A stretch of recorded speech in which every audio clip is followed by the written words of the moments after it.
Good evening, everyone. My name's Kanthi Ford. I'm the chair of the international panel for the Pipeline Industries Guild. And we've got a really exciting session tonight on NEOM in the Kingdom of Saudi Arabia. And we've got three really interesting guests. We've got Anis Abdullah, who is a Strategy and Government Relations Manager for Boeing Global. We've got Greg Welsh, who's a Director of Business Development for ENOA in NEOM. And we've got Matt Toy, who works for Atkins. And I've lost your title, Matt. I apologise, but I will get there in a second. International Water Client Director. International Water Client Director for Atkins. A couple of housekeeping things. We're going to have questions at the very end of this session. So all our speakers are going to speak for 15 to 20 minutes, and then we're going to capture questions at the very end. I'd ask the people who are not speaking to have their cameras off. I think that will be helpful so that we know who's speaking, so that it's very rare I do this. Normally in sessions I'm going, would you please put your camera on? It really helps to relate to people. But today I'm saying, would you mind keeping your cameras off? This session is being recorded. And before we kick off, I'd like to introduce Kate Lazenby, who is Executive Director of the Pipeline Industries Guild. Over to you, Kate. Kanthi, thank you very much. And yes, welcome to everybody that's joining us this evening or this afternoon. Very much just having a quick catch up with all the speakers. So very much looking forward to this webinar today. So I'm not going to talk too much today, so don't worry about that. But just to let you know, we've got a few sort of great upcoming events in the near future. So in September the 28th, we have our utilities panel. They are hosting a conference on carbon accounting in the water sector within the UK. And then on the 5th of October, our net zero panel are actually supporting a hydrogen and carbon capture industry collaborative workshop. So there's some really exciting things going on in our industry, as I'm sure we're all sort of aware. So please do check out our webpage. I'll put the details in the chat, so you can feel free to browse our events page for all the latest information. But I don't want to talk too much because I'm very much looking forward to this event. So thank you very much, Kanthi, and over to you. Okay, thank you. So first up is Anis Abdullah, who is the Manager Strategy and Government Relations for Boeing Global. Abdullah is responsible for the development and integration of Boeing's enterprise country strategy in the Kingdom of Saudi Arabia across commercial, defence and services business units. His responsibilities include fostering strong partnerships with key government entities, overseeing geopolitical and business environment, forming new business and industrial growth initiatives, enhancing Boeing's local presence and providing functional support. Abdullah joined Boeing in August 2015, and in his role, he supported the president of Boeing Saudi Arabia coordinate Boeing in-country activities. He's led the government relations and implementation of Boeing's strategy to expand its local presence, grow the business, and develop supply chain opportunities in raw materials in partnership with business units and functions. He's also a board member of Boeing's joint ventures in the kingdom. We met on a completely different topic, on engineering excellence, didn't we? And you were just about to visit NEOM, and I said, I'd love you to come and speak to our guild members. So with that, and without further ado, I'm going to introduce you, Anis. Over to you. Thanks, Ella. And I still remember how we first met, and it was when we talked about this. I actually had the pleasure at that time to go to NEOM, and when we spoke about having this opportunity, I was so excited to join and speak about my own country. So I have a couple of charts here, and I hope that we'll share information that you guys will find interesting. I'm just gonna share my screen in a minute, and hopefully it will work this time. So again, thanks for the introduction, and I think the reason why I was so excited to be here today was really the chance to speak about my own country.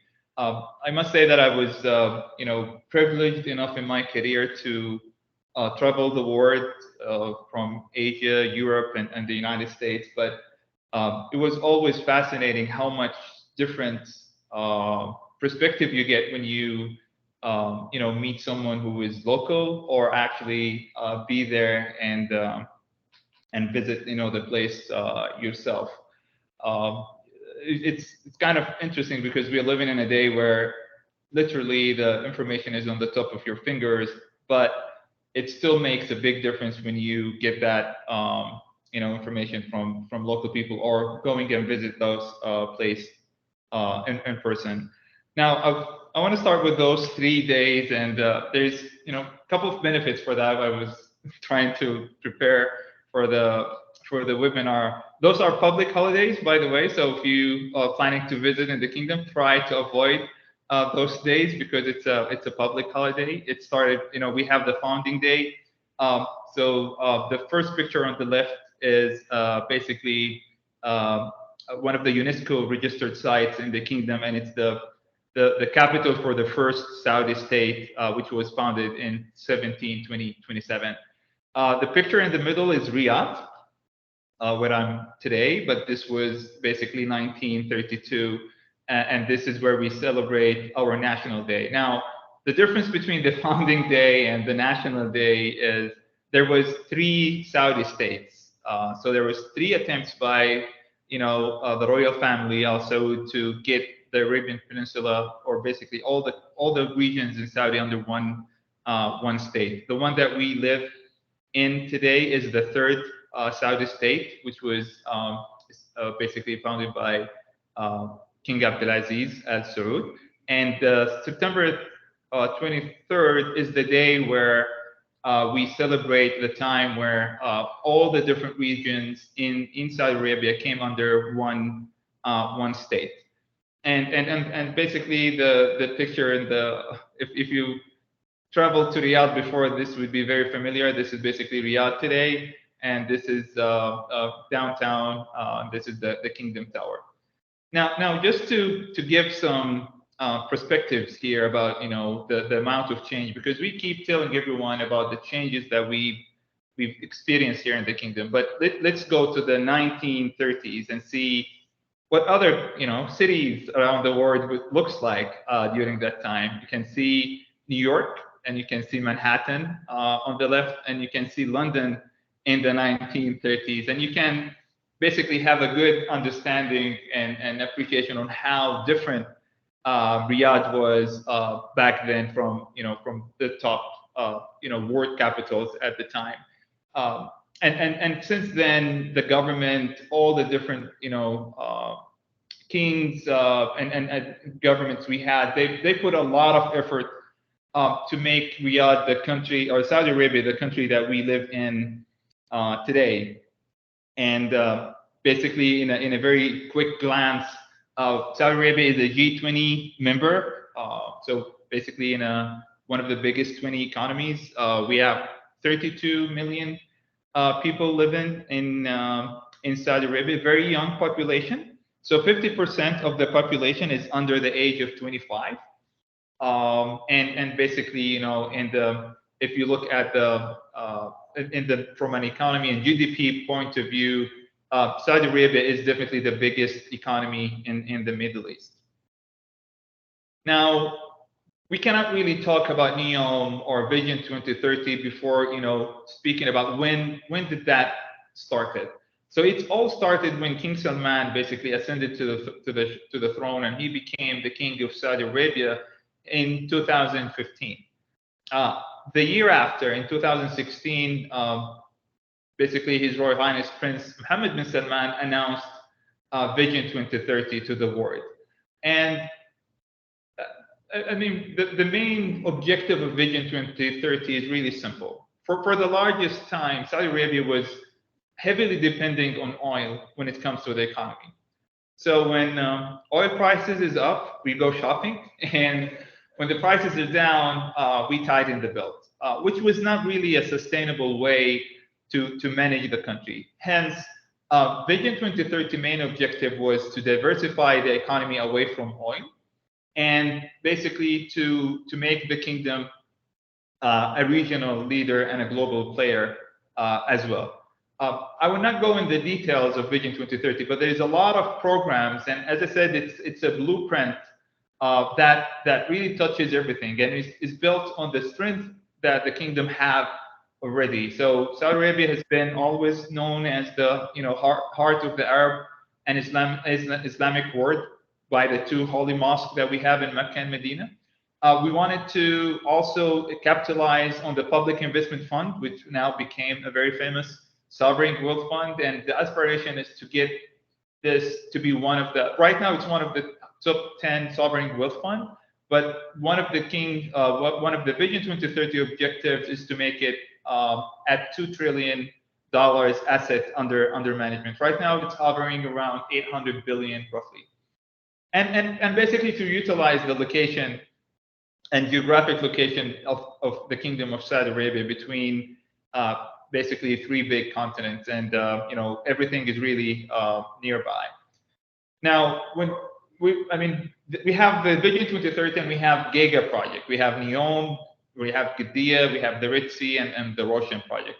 And I know Greg and Matt will speak more about the details about NEOM, but what I really wanted to share with you, NEOM is basically one of the crown jewels for Vision 2030, and it's a very unique opportunity to build a city from scratch, taking into consideration all the latest cutting-edge technology. The aspect that I really wanted to share with you here is all of that change is not just investments and projects. There is a strong social aspect to it. So that did not, women empowerment is one of the pillars for Vision 2030. On the top left, we have Her Royal Highness Princess Rima, the first diplomat and the first Saudi woman to be an ambassador. She's the ambassador of Saudi Arabia to the United States. Next to her is Rayana, the first female Saudi astronaut. Now women could join the army and the armed forces, football, Formula One, flight attendants. And so there is really none of those jobs that you see today on this slide exist before Vision 2030. And we're talking 7 years ago. So that's not really a long time ago. The other thing that the kingdom tried to put focus on is entertainment. And there's a lot of investment that went into entertainment. So hosting different concerts was something that you would never imagine that could happen in the kingdom. Now it's there, and it's one of the strong and powerful revenue streams.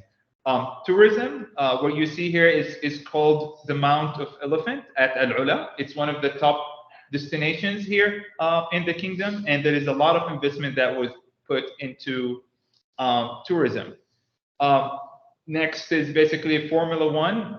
This track was built in 2000 for the first Formula One race in Jeddah in the west coast of Saudi Arabia just 2 years ago, and since then we had that track for that race for 3 years now, and you can just imagine how much massive investment that would put in place for this.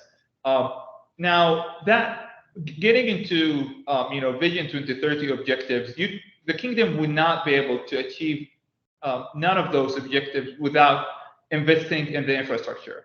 So we had a lot of hotels, key hotel chains, big hotel chains opening their business in the kingdom, and I say across the world, across the different regions, whether it's Riyadh or different cities in the kingdom. And new airlines, Riyadh Air was announced early this year, and luckily it had a Boeing fleet for it. Railway system is also one thing that the government keep expanding and enhancing between the different regions in Saudi. Airports and so. A lot of investment into the infrastructure aspects of the country. Now, there is a lot of things more that I can speak about, but just to show how much ambition that the kingdom has, the kingdom is competing to host Riyadh Expo for 2030, and the kingdom have put a lot of emphasis to make that a reality. And I know it's a very tough competition, but it just shows that, you know, that's a big thing for the kingdom and for everyone. And yeah, with that, I will just stop here and see if there's any questions you know, I can answer. Back to you, Ella.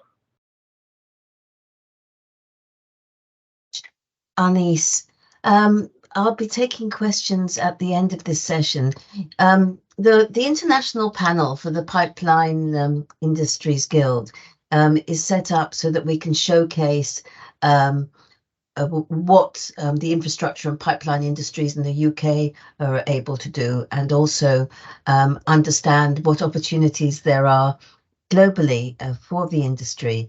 And it's been very interesting about the Kingdom of Saudi Arabia. It's very small. The pipeline industries world, the infrastructure world, all our delegates here, it's a very small world. And what happens is people travel, they go and work, as indeed I did in Saudi 10, 15 years ago.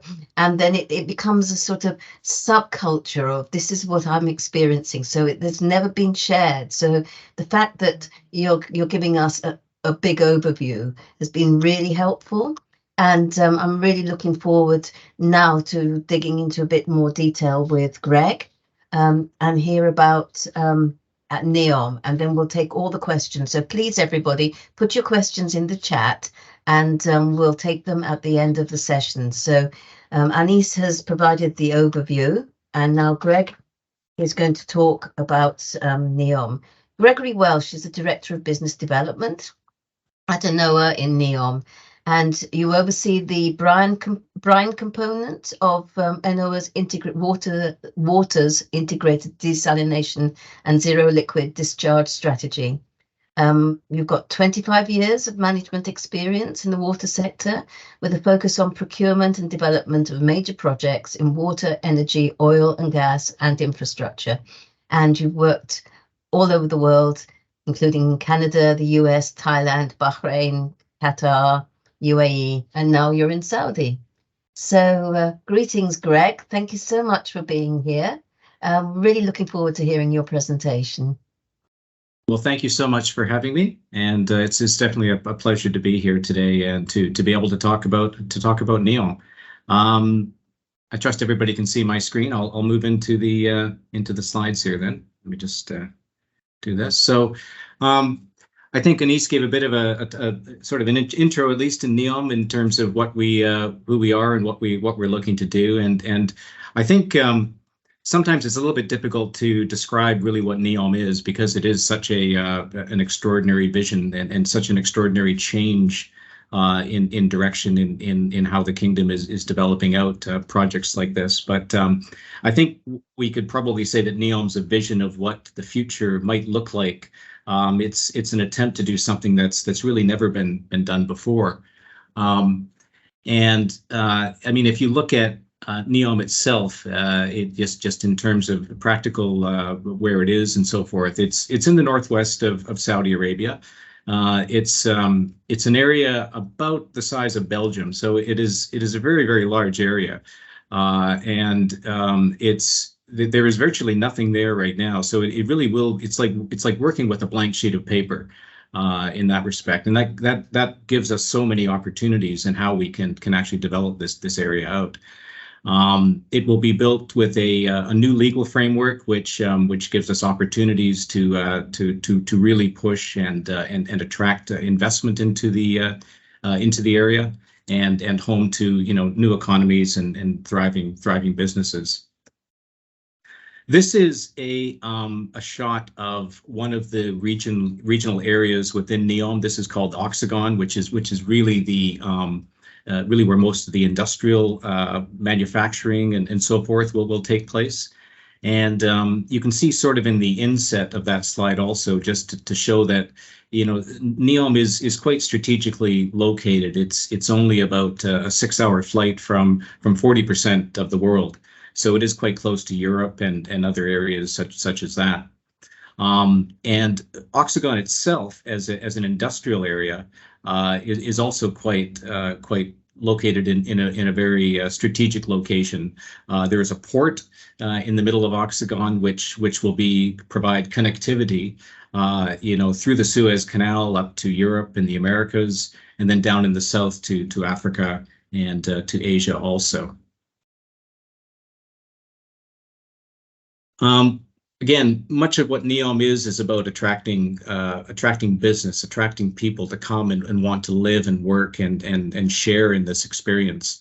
And in order to do this, the decision was made that we really need to make this as friendly for business as possible. So by doing that, we say what we're doing here is we're going to roll out the red carpet. So we'll have red carpet, not red tape. And NEOM itself will have it will be, you could consider it's very much part of Saudi Arabia, but you can consider it almost like a semi-autonomous area in the sense that it will have its own set of regulations focused mainly on attracting business and ensuring there's fair competition across businesses that want to share in this journey with us. And again, that legal framework, the businesses that will be either built in NEOM or will come to NEOM and partner with us, we see that they are going to come because they aspire to the key principles that NEOM stands for, which you can see here, and it's all across these various tenets that you could see that protecting the environment, which is very, very key to everything that we're doing. So very much the people that come here, the businesses that come here, very much will coexist with NEOM and its natural surroundings. And I've got actually a video at the end of this that gives a good flavor of what NEOM actually looks like. And if you've ever been to Saudi Arabia or the region, you probably have never seen anything like that, because NEOM is very, very different from the rest of the region here. So just a bit about how we're structured. I work for NEOM, but I actually also work for ANOA. ANOA is the affiliate company, 100% owned by NEOM, which focuses primarily on developing energy, water, and hydrogen. In this case, it's green hydrogen.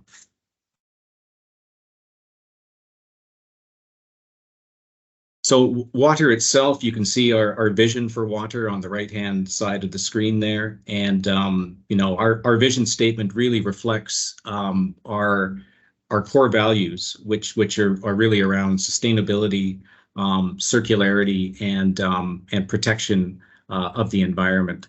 So you can see on the left that it is really all focused around the environment. It's about recycling water, zero waste, taking care of nature. But also, making sure that we are able to provide, water at a competitive cost, for the residents that will come to live here.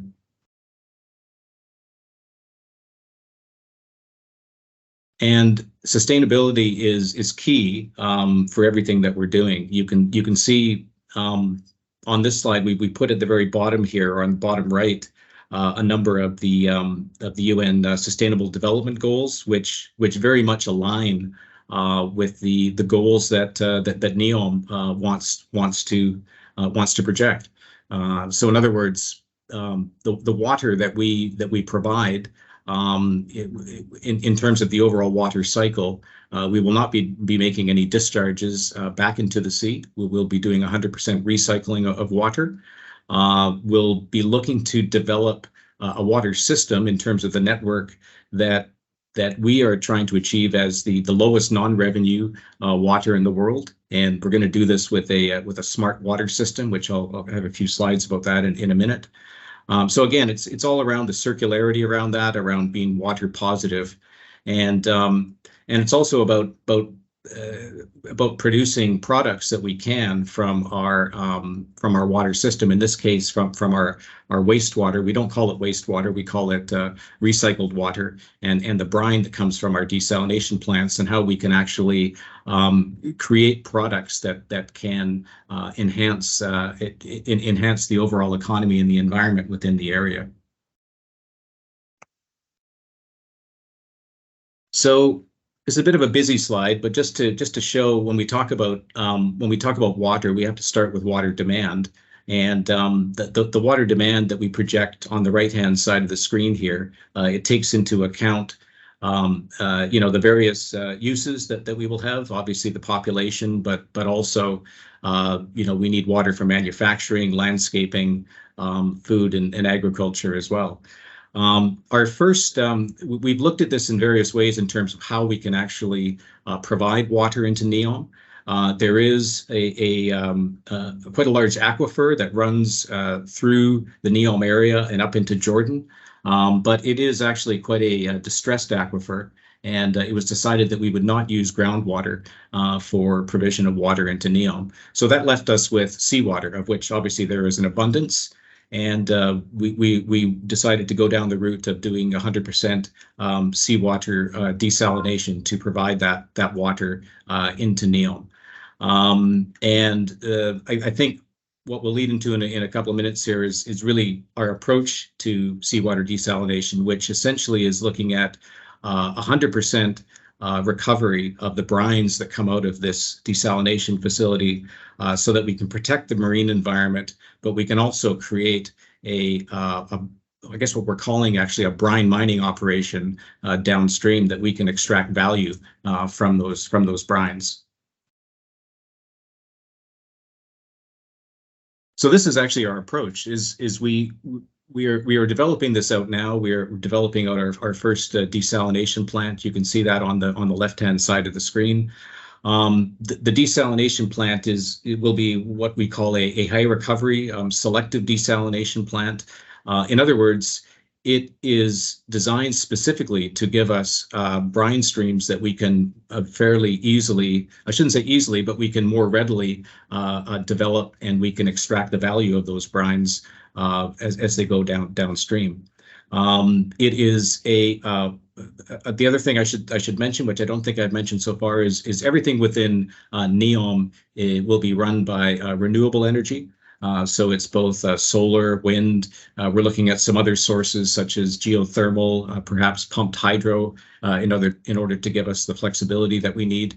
So any of the products that we actually extract from the brine are intrinsically green products, and that has created an awful lot of interest from investors and other industries that are very much looking to decarbonize their businesses. So the plan is to actually develop out this brine complex downstream, whereby we can create these co-products, and then we can take them out to markets which are either in local markets like in NEOM, or regional, or even international as well.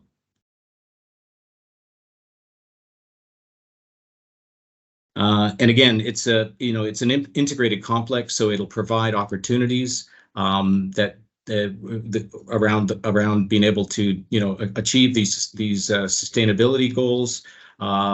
Again, I mentioned about the investors that are very keen to want to invest in something that is very green, and it gives them the ability to decarbonize their current operations. And it gives as well, and I think Anis touched on this, is again, and this is not just in what we're trying to do in water, but it's across NEOM, is it gives the opportunity to diversify the whole Saudi economy away from the dependence on oil. And lastly, job creation. A lot of this is all around developing the GDP, both for NEOM and for the kingdom itself. So I won't go into this in too much detail, but this wheel that you see on the left here is essentially what you see in brine, the desalination brine, and how we went about this is we looked at what the base commodity products that we could actually get out of that brine first. So these are things like salt, gypsum, potassium chloride, which is used as a fertilizer. And we looked at how we could extract those and how we could develop a brine complex around that. And then we looked further and we said, okay, well, let's see if we actually take those products and we use them to develop higher value products. And you can see those on the screen there. Things like glass. Like we will make soda ash from our brine, and we will use that as a main ingredient for glass. The gypsum that we extract, we can use gypsum board.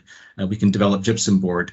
We can also develop magnesium and magnesium alloys. And all of these products, we are able to utilize both those within NEOM, and we can export those also through our port in Oxagon. So it creates this whole sort of circle of possibility and industry that we can localize there and we can export to the world. Wow. This is just a shot about we signed an MOU with two major companies, Veolia, who's a very those of you in the water sector would know that a very major water company that does a lot of work around the world, and Hitachi from Japan. And this MOU was signed last June, and we're currently in the stages of just getting the contractors on board and getting the construction started, which should start within the next couple of months on the desalination facility. So if we turn our attention beyond the clean water and we look at I guess what we could call we don't like to call it wastewater because we don't waste any, but if we look at the water recycling piece of this, again, to complete that loop around the circularity, NEOM will collect 100% of its water to recycle, and there'll be none of that runoff into the environment. Excuse me. And we will look to extract as much of the energy and through our biosolids facilities material that we can, and utilize those within NEOM. So it is a very circular way of looking at it. So our biosolids will be essentially sold and reused for agricultural purposes, but looking also to extract the maximum energy that we can in our production facilities. We currently have one facility that is being developed right now in an area called Albata, which will be not just a water recycling facility, but it'll be a centralized biosolids facility as well, where we will also do research and development on new technologies along that line also.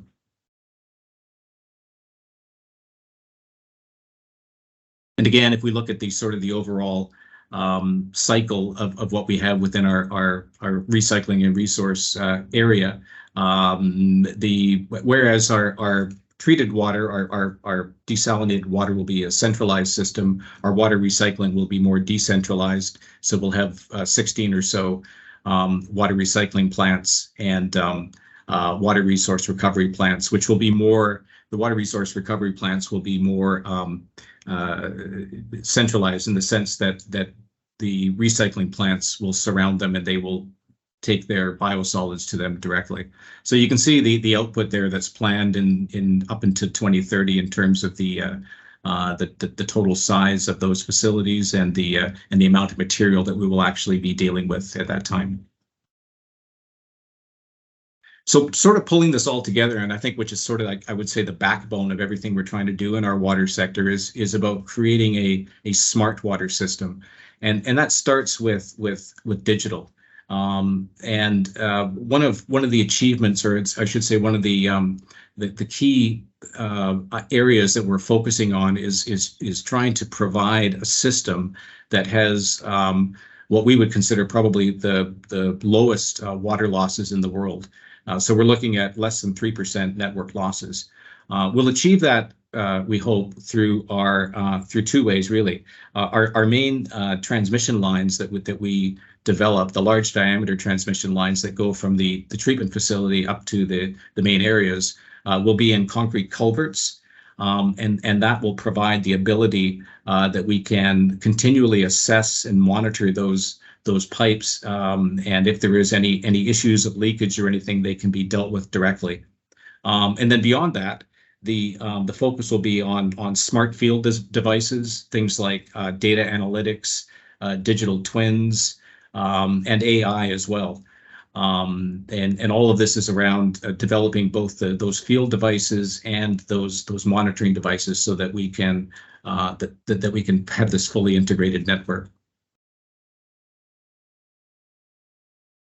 So again, as we said, circularity is key, as I mentioned before, and as you can see, if we try to join this whole thing up together into our water cycle, you can see the desalination on the left side of the screen, and the water recycling on the right, and what's really pulling it all in together is our smart system in the middle, which is what creates the backbone of how we can make this happen.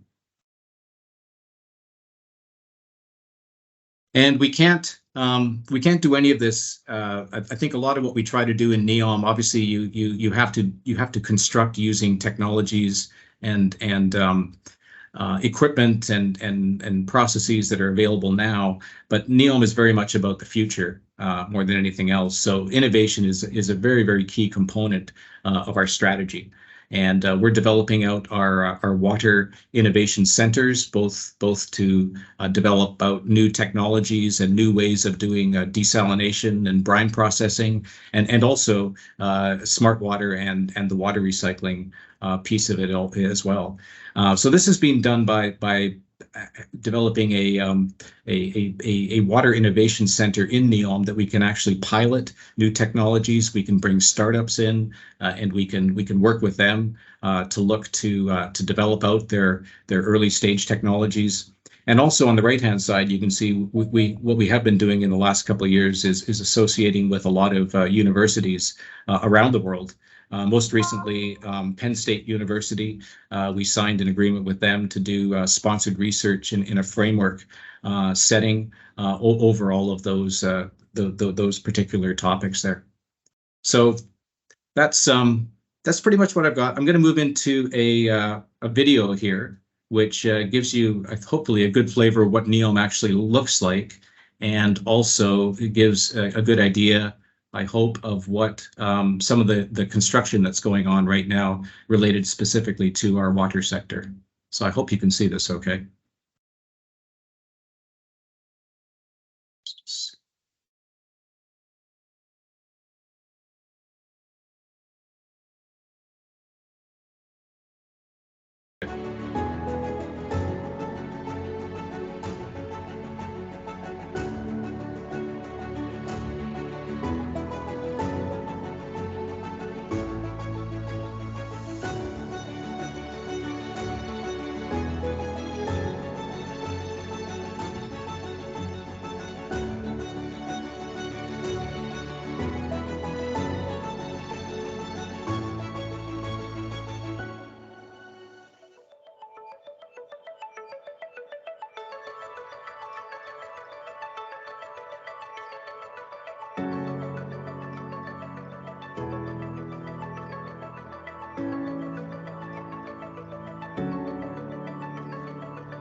Okay, that's it from me.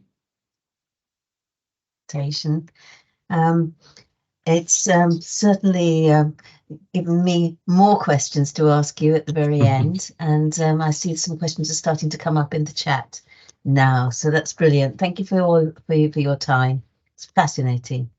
Our next speaker is Matthew Toy. Matt Toy is the Water International Client Director for the Atkins Infrastructure Division, based out of the UK.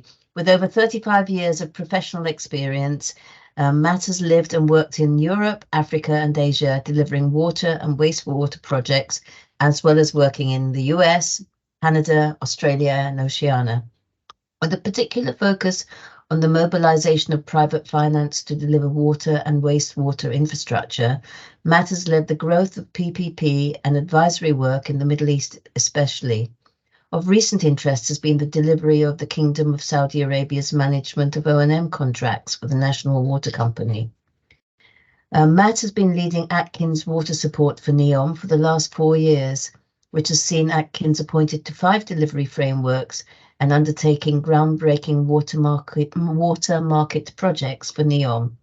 So, Matt, over to you. Thanks very much, Kanti. Hopefully you can see my slides. Yes.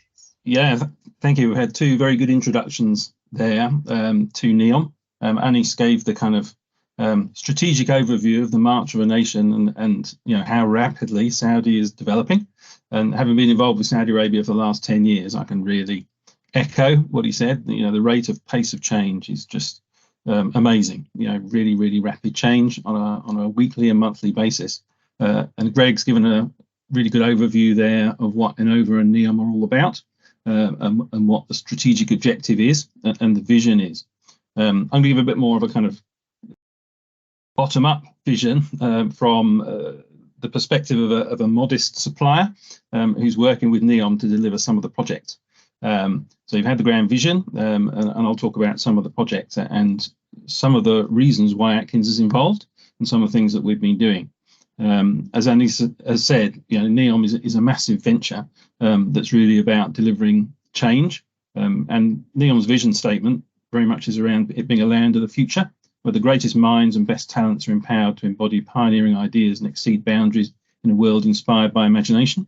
And having been working with NEOM for the last 4 years, I can confirm that is very much the culture of the organisation. It's about questing for the best solutions on this really ambitious program.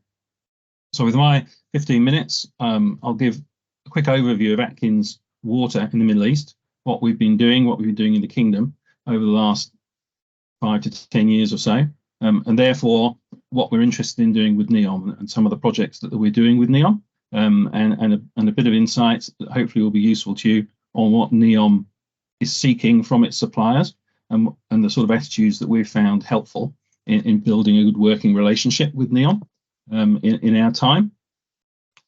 So for Atkins, we're involved with NEOM in bigger aspects than purely the water as well. We've got a large number of aspects that we're supporting NEOM with. We're a delivery partner for the line, which is the major city that runs as a straight line across hundreds of kilometres of the desert.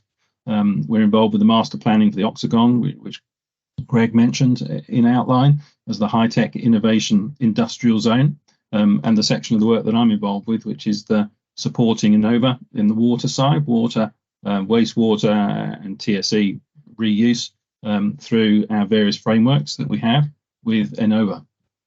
So Enova, as Greg has described, is the power and water utility really for NEOM.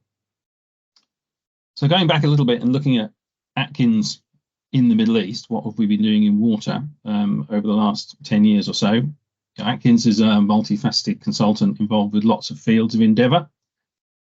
But we see water as a really strategic and key part of our delivery in all the regions that we work. Greg mentioned the SDGs, and water props up half of the Sustainable Development Goals.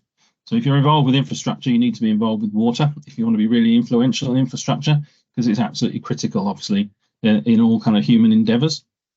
So in the Middle East, we've been particularly involved over the last 5 to 10 years in the rapid development of Saudi Arabia towards its objectives in the water arena. And that's linked to what Anis briefly described as the Vision 2030.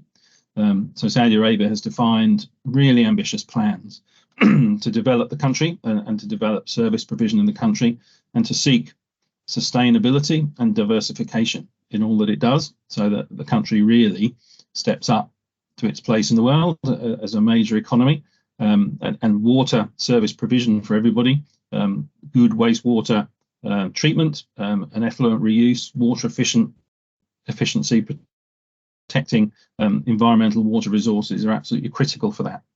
So under Vision 2030, there's a whole mass of specific sectoral KPIs and objectives, and a large number of those are in water and around the provision of public health. So we've been working closely with a number of key organisations in Saudi Arabia over the last many years around questing for those objectives. So I've put a selection of our projects here on this slide, and I'll quickly scan through them. But starting from the top left, we've been working with the Saudi Water Partnership Company, really around privatisation and PPP projects and setting up DBFO concessions in both the clean water and wastewater space. We've been involved with the major desalination plants at Jubail 3, both 3A and 3B, plus the first 2 batches of independent sewage treatment plants, and acting as owner's engineer and as owner's technical advisor to do the concept design for those, to define the performance objectives, to put together procurement documents, to select tender lists, and then to run procurement programs for all of those. So Jubail desalination plants are some of the biggest in Saudi Arabia, and those that introduced a large proportion of renewable energy to power them. And the independent sewage treatment plants were the first independent sewage treatment plants in the kingdom.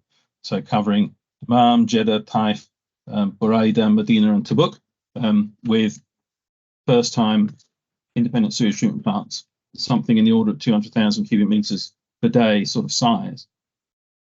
Another major program we've been involved with is working with the National Water Company around the water distribution sector for the whole of the kingdom. And this has been a major strategic project running over the last 5 years to look at how the kingdom can really step up the efficiency of its service to customers and bring in international investors and international ways of working for both water supply and wastewater collection across the whole kingdom. So we work with National Water Company to define how to divide the country up into 6 logical regions, or clusters as we call them, and we've run a procurement process to appoint international management of operation and maintenance contractors who can really work hand in hand with National Water Company against a set of defined KPIs that really drop out of the Vision 2030 around extending service, improving the reliability and efficiency of that water supply service, and moving them towards the potential to move towards DBFO concessions moving forwards.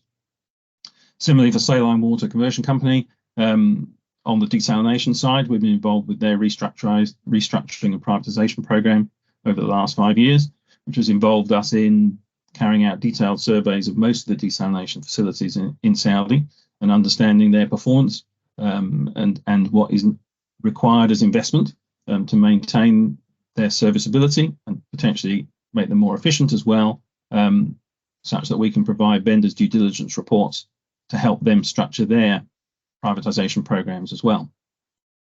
Outside of that privatisation type work and strategic work, we've also been working with National Water Company around planning water and wastewater investments. So we're involved in master plans, the most relevant for NEOM being Medina and Tabuk region, where we've been working over the last 3 or 4 years with National Water Company to develop their forward-looking master plan for the region that surrounds NEOM. And we've helped NWC define for both clean water and wastewater what the investments are over the short term, medium term and long term to extend service and provide ever more reliable service to their customers. On the bottom row, we've then got more of what we've been involved with on an individual project basis. Being involved so much in the DBFO scene, we're involved a lot with international lenders. So lenders technical advisor, lenders advisory work. We're involved with most of the ongoing DBFO desalination projects and a number of the wastewater projects throughout the region, including Saudi Arabia. So things like Rabiq, Shukaik, Yambu, We're working with most of the major desalination suppliers working in the region.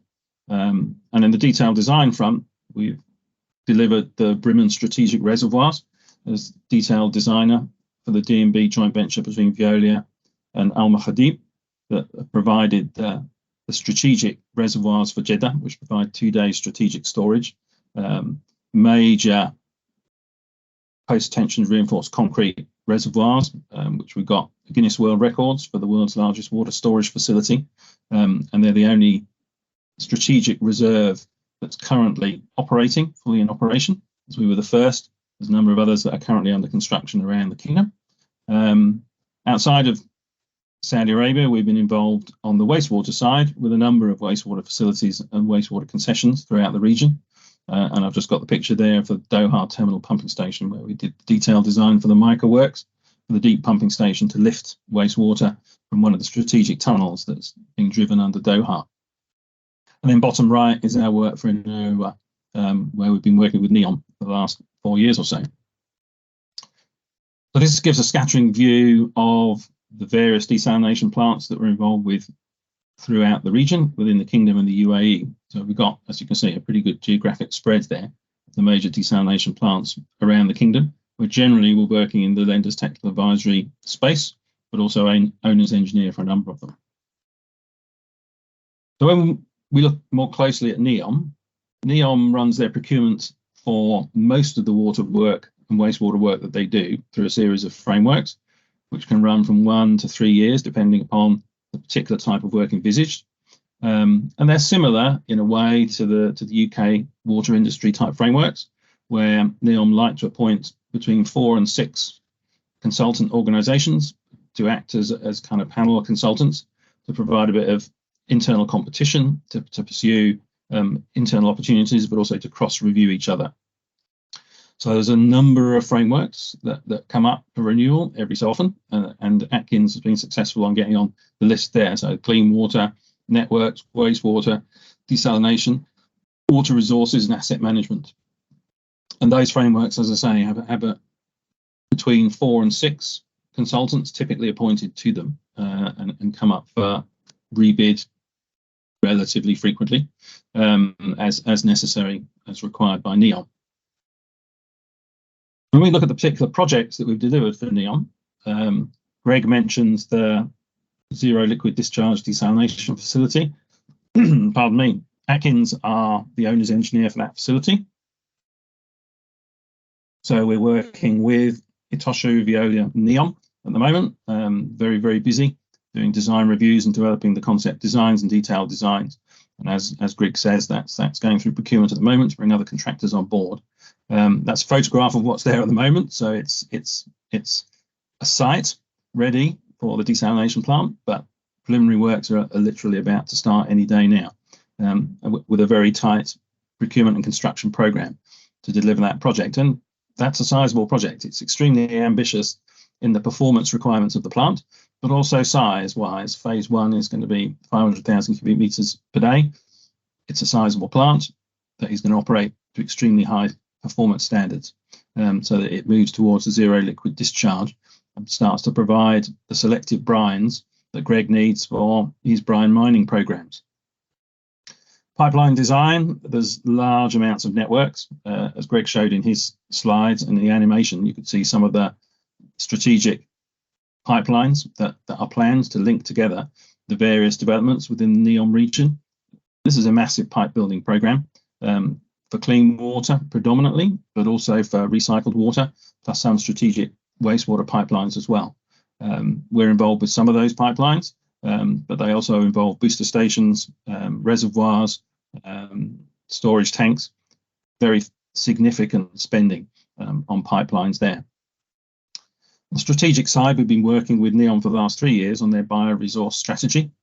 On one level, you could think, well, that's relatively straightforward, bioresources for a new city. But NEOM is very keen to make sure that it being a brand new city in a brand new location, all aspects of needs by all stakeholders are fully taken into account. So even though we've come into that on the wastewater side of sludges and bioresources coming from the water recovery, Obviously, we need to work very closely with all other organic waste producers within NEOM, be it food wastes, also the landscaping teams, the food production teams. There's a very significant number of stakeholders that need to be worked with to produce the right holistic solutions that not only produce as energy efficient and sustainable outcomes as we can achieve, but also help them achieve their objectives with what they're trying to do as well. So once you start to look at the wider sustainability needs of such a big city with appropriate landscaping around it, it becomes quite a complicated intermesh of different requirements from different stakeholders. We're looking at the future O&M requirements as well for NEOM, for the large number of assets that are being developed. I mentioned there's a lot of consultants working on different frameworks that are developing designs for multiple assets, working on the basis of design standards that NEOM are rapidly developing. This is producing obviously quite a rapid number of assets that are kind of need to come into operation in a phased manner as the numerous different cities in the NEOM region start to become populated. To operate those in as efficient way as possible, not only from a power requirement, but maintenance requirement and staffing requirement, is quite a management exercise. So we're looking with NEOM at the moment on the smart ways to actually manage that, to bring in a phased O&M approach, which is going to maximize the quality of the service and also be cost efficient in how the different assets are brought online. Bottom left, another aspect that we're working on with NEOM is around the regional flood management studies. We have been working with NEOM probably for about 2 years now on understanding the flood risk of the NEOM region and providing useful guidance and design information to everybody who's designing assets for NEOM. Now, you've seen in Craig's video, this is a pretty mountainous region. And even though the rainfall in total numbers is quite small, when rain does come, rain can be quite a deluge. And it being a mountainous region, it becomes concentrated, in particular what is into flash floods in particular regions. Not only that, but the amount of historical data that there is available for that region is limited. So we've had to use quite a bit of innovation to really understand flood risk, to develop meaningful and useful guidance, which again can be used to actually optimize design and is not overly conservative, to really develop flood risk mapping, identify high risk catchments and categorize for each of the different assets where the flood risk actually is. We're also involved in looking at remineralized water and the wider objectives of what NEOM needs to achieve by providing potable water supply for the growing population of NEOM. Providing remineralized desalinated water on its own is not enough to prevent people in Saudi Arabia buying bottled water. NEOM has set the objective that they don't want people to import bottled water into NEOM. They want to provide a potable water supply direct to people's houses, which is of sufficient quality that people are not tempted to buy and bring in bottled water. Because, as we all know, the single-use plastic bottled water industry is not an icon of sustainability.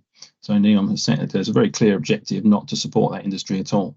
So that requires some further thinking about how we remineralize water to provide that not only healthy product, but desirable product that will deter people from bringing in bottled water.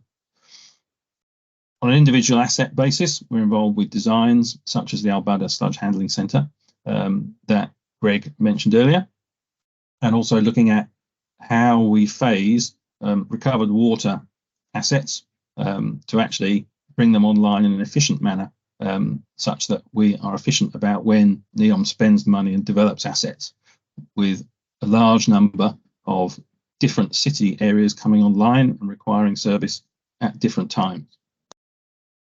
Quite a wide perspective of work that we're doing, both at the strategic level and the detailed design level. Out of all of that, what's come through to me is the needs of NEOM. Obviously, NEOM wants sustainable solutions, and all the speakers today have stressed that. And that doesn't just mean environmentally sustainable. They need to be economically sustainable, socially sustainable. So we've got to find the right solutions for this relatively untouched corner of Saudi Arabia. And that requires a real efficiency of thinking. All the suppliers can't come in with bog standard solutions that are used elsewhere in the world and expect to just strap them around NEOM. We've got to find the right solutions that are appropriate and are going to meet the very ambitious vision for NEOM, but also are genuinely sustainable. And that requires quality of thinking, quality of service. The program is very challenging. Therefore, there isn't time to mess around. We need to get it right first time, produce high quality designs. I mentioned there's a large number of suppliers that work on frameworks. That requires us to genuinely collaborate. There's an interesting relationship between all those different suppliers and the frameworks. On one level, yeah, we are competitors, but we all feel the pressure and the need to collaborate and to work very closely with NEOM. NEOM themselves and Innova are a very refreshing client to work with because they're keen to really develop projects together. So they encourage collaboration between suppliers, but also Innova and NEOM staff are very happy to get involved with the designs themselves and the strategic thinking, so that we can get it right first time and be efficient in developing the right solutions. Flexibility is an absolute watchword for NEOM because it is so ambitious. The program is so hard pressed. Things change on a daily and weekly basis. So we need to make our decisions future proof. We need to make sure that we can make no regrets decisions that can allow for changes of planning, changes of program, changes of prioritization. And that requires a flexibility of mind to make sure that we can do that. And through that flexibility, we need to be reliable and do what we say we're going to do, hit the program. It's a very big organizational machine, and everybody's got to hit their individual milestones or we collectively get into trouble. And underwriting all of it is the need for innovation, not just technical innovation, but also innovation in procurement, innovation in how we communicate, innovation in how we get over the cultural challenges of such a multinational workforce that works in NEOM and all the different suppliers bringing in different ideas. And we innovate to make sure that we get the best out of everybody. So everybody likes to think they're good at innovation. We like to think we're good at innovation, but we find that innovation can come naturally when you put the best people together and provide the right leadership. Obviously, we have to get the right people in the room that understand the problem and can cut through the bullshit and provide clear-sighted thinking on what the challenge is. There needs to be clear brainstorming and open discussions with no off-limits areas and a willingness to think again and embrace new solutions. And we do have an advantage, and Annie's mentioned it right at the start. You know, the Innova staff and the NEOM staff are sourced from around the world, and there are a lot of different perspectives there and a lot of different experiences that can bring a lot of diversity and different thinking into the room. And we need to make sure that we provide the culture that people are quite happy to run their ideas across everybody else, and we've got the insight to pick the right solutions. So what's the future for us with NEOM? We want to continue to build our workload and complexity through our frameworks and from one-off appointments. You know, we see NEOM as a super critical, important client for us. So we want to support as the volumes and the construction delivery ramps up. We perceive that we are in a strategic partnership with NEOM, where Atkins brings in the right skills, and NEOM is a pleasurable client to work for with absolutely the right culture that we can contribute to. We want to facilitate the right solutions for the region, not just for NEOM, but for the other water clients that interface, the National Water Company, SWEC, and others that interface around the NEOM region, and keep innovating for the benefit of NEOM and the Kingdom of Saudi Arabia. So that's it. That's what I was going to run through. Thank you very much, Matt. That was, and I know that I've got a stack of questions that have come through. But if I could ask all three of you, if you could put your cameras on, it would be great to see you all, Anis and Greg as well. We've had some questions coming in from the group. And anybody else, if you've got any questions to ask, please put them in the chat or please raise your hand and we'll come to you. One of the first questions, which is something on everybody's mind, that's dialed into this session, is that, there's so much innovation, there's so much vision, there's so much happening so quickly, but sort of getting down into the details, sort of what are the opportunities for companies or the routes to market? How can some of the companies that are here today, how can they get more engaged or understand the supply chain requirements? In the Kingdom of Saudi Arabia specifically, but NEOM as well. Would any of you feel comfortable in answering that? I could probably talk about NEOM, but I bet you Matthew probably knows more about how to do work with NEOM than I do. He's gone through the process. Oh, Anis, you were nodding. Did you have a view on working through the routes to market? So definitely, as Greg and Matt mentioned, that we've done that for. I mean, there is a website for NEOM for suppliers, and you have to basically qualify, and it's a lot of list of documentation that they would request. But yeah, my understanding is there is a website, and it was really quite clear process, and I really leave it to Matt because I think you are the one with the most experience in that. Yeah, okay. If I have a crack at it, and then Greg can perhaps do the official version.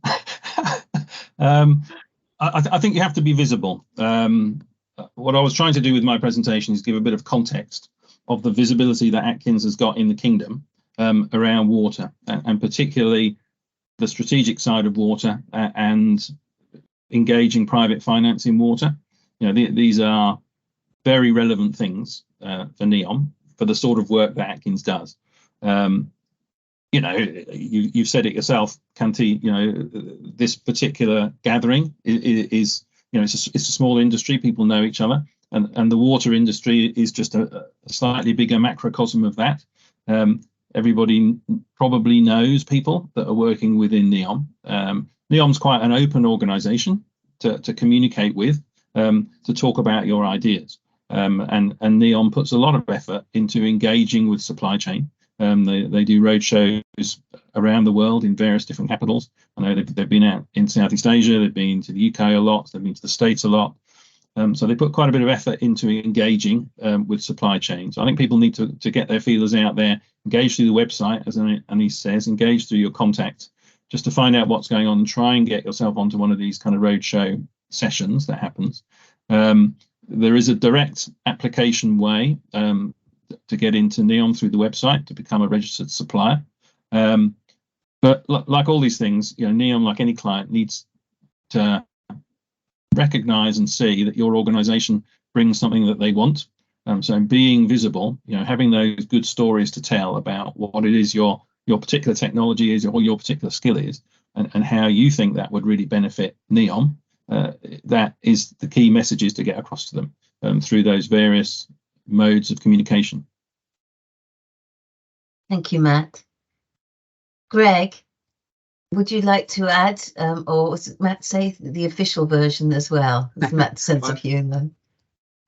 Thanks, Matt. No, okay, I'll give the version that I know, and I think what Matt said is very true. I mean, you can go onto our website and you can register as a supplier, and if there's any issue with that, please feel free.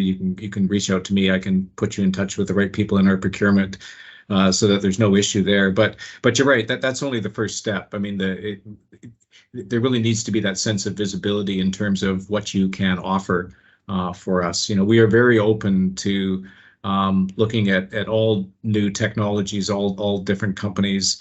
Because that's very much what NEOM is about. Is we're not trying to do things the old way. We're looking for things that are new.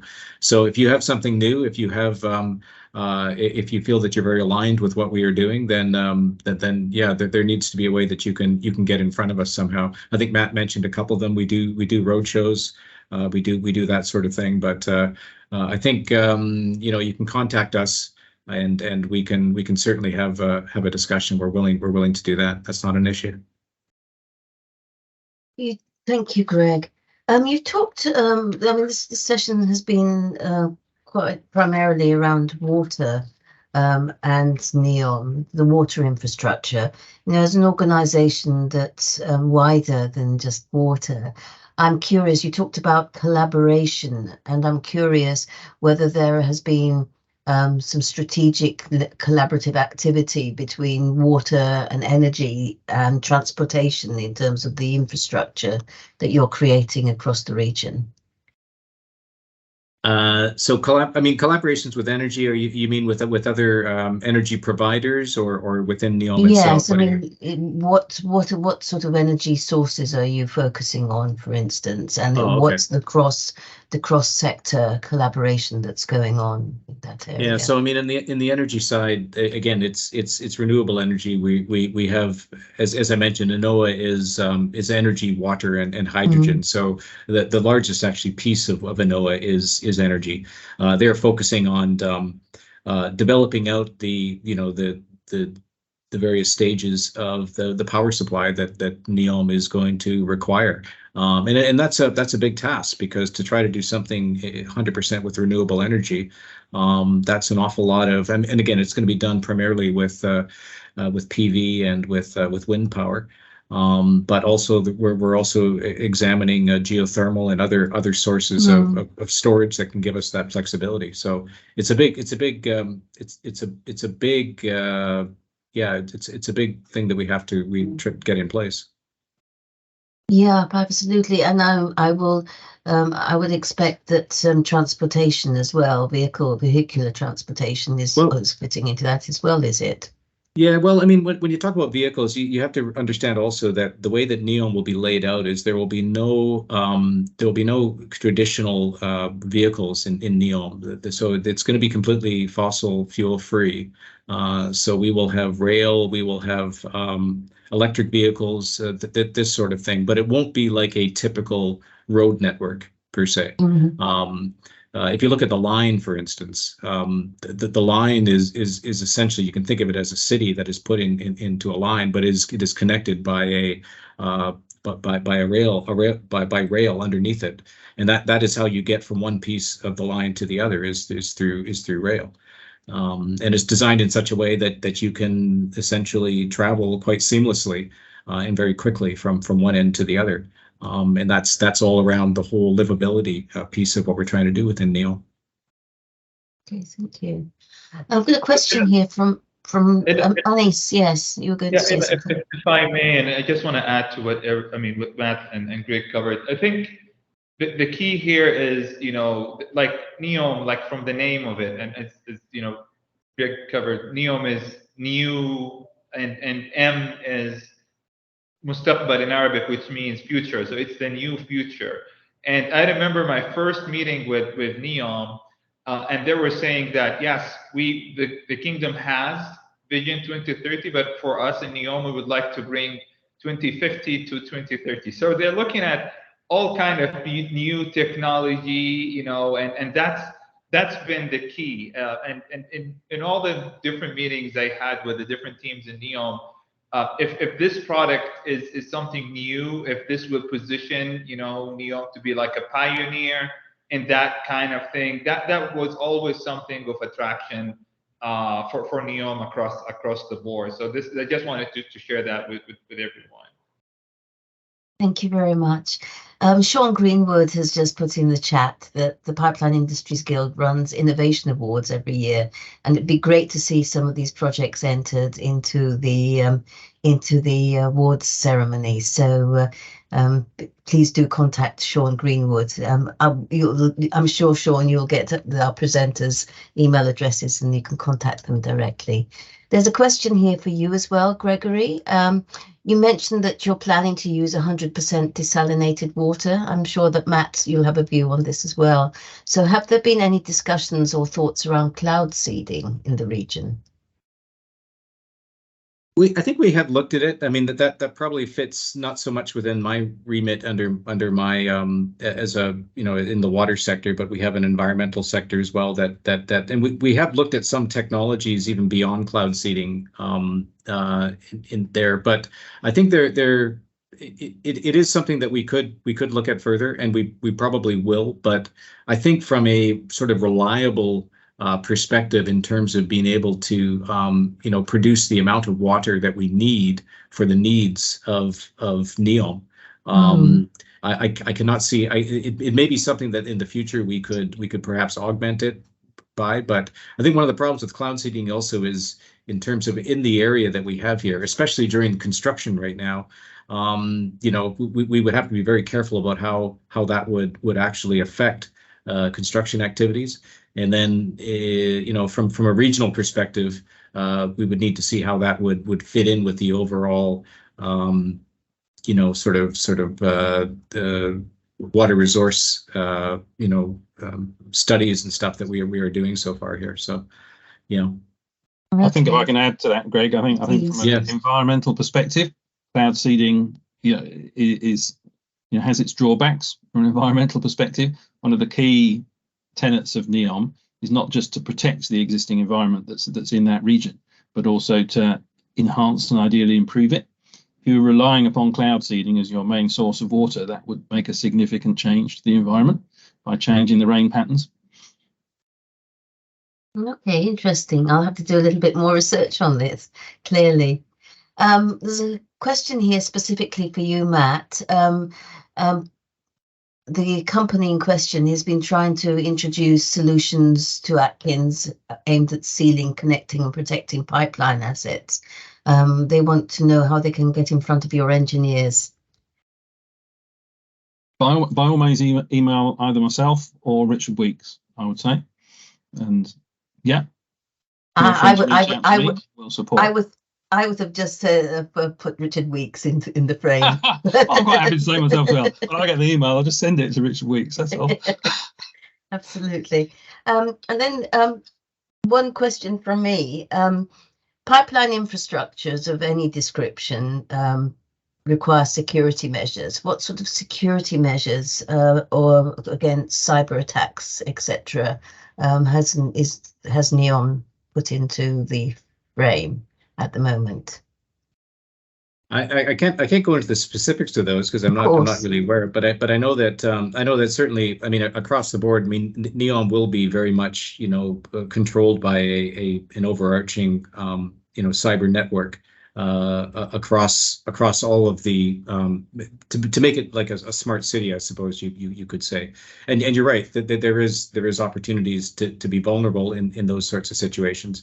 But I don't have the specifics on that, but obviously that's something that we will have to provide precautions to, so that we keep the safeguard of our people and our residents in NEOM. Yeah, Matt, have you got anything to add on that? Well, no, I just agree with what Greg says. There is a cybersecurity team that's working as part of NEOM, and I know, there's a lot of thinking about that, and your questioner is absolutely right. It's hypercritical, isn't it? Particularly given the extent to which NEOM is going to be so reliant upon technology to be a completely smart system. It needs to be a very secure smart system, and that is understood, and teams are working on it. Interesting. Anis, you're in the aviation sector. How have you experienced the whole interrelationship with innovation and NEOM happening at the moment?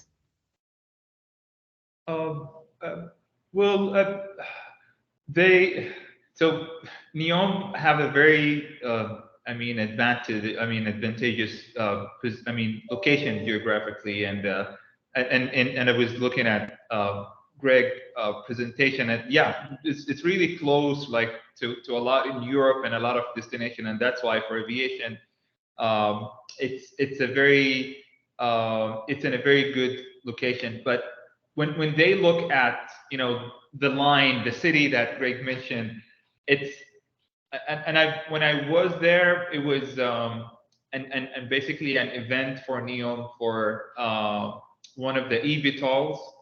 NEOM has a JV with a company called Volocopter, and they have an eVTOL, and that event that I attended was basically the first kind of flight demonstration for the volocopter in NEOM. It was really huge. It was attended by Nadmin Nasser, who is basically the head of NEOM. And what he said was, just consider us like the biggest lab in the world. If you have new innovation, new products, and we would be happy, to basically to be that pioneer. And when you talk in innovation, we've talked to the different teams, and there is no kind of new technology team that they are not already talking to them, like Hyperloop, you name it, like any kind of new technology out there, they're already in discussion with NEOM.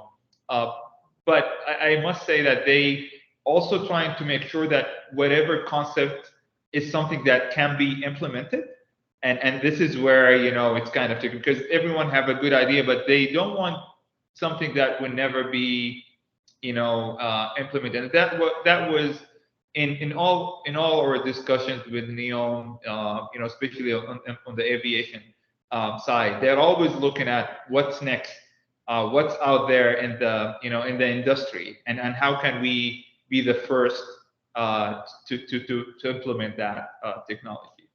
So, and just one, point with, yes, NEOM, and I know this is the main point, but there is a lot of other, I know, like when we talk like infrastructure in the kingdom, there is a lot of roadshows and exhibition in the kingdom that really talks about all the different projects. Yes, definitely NEOM is the biggest one and most exciting one, I have to say. But there is a lot. There is a lot of fish in the sea, as they say. And being there in Saudi and attending those roadshows, e-visa now is really easy. You can get it in a matter of minutes. You can get an e-visa and attend an exhibit here in Riyadh or maybe somewhere else, and you will find a lot of opportunities for especially for the infrastructure piece. Thank you very much. I think that's probably a good time to end this session on a very upbeat note.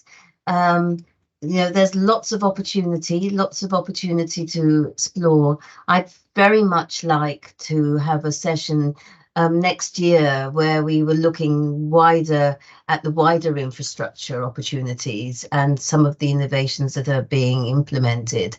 I think that would be a really great natural progression. But in the meantime, is there anything else that any of you would like to add further?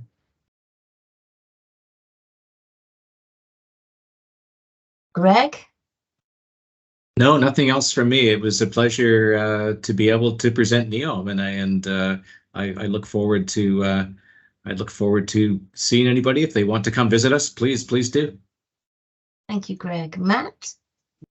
No, nothing more from me other than just echo what you've said. I think Saudi Arabia is a really exciting place at the moment. It's a pleasure to visit. It's a great country, rapidly changing, rapidly, stepping forward and moving forward. And there's a huge amount of infrastructure work ongoing. I'm a simple water person, so I only focus on water. But even in just water, there's a lot going on.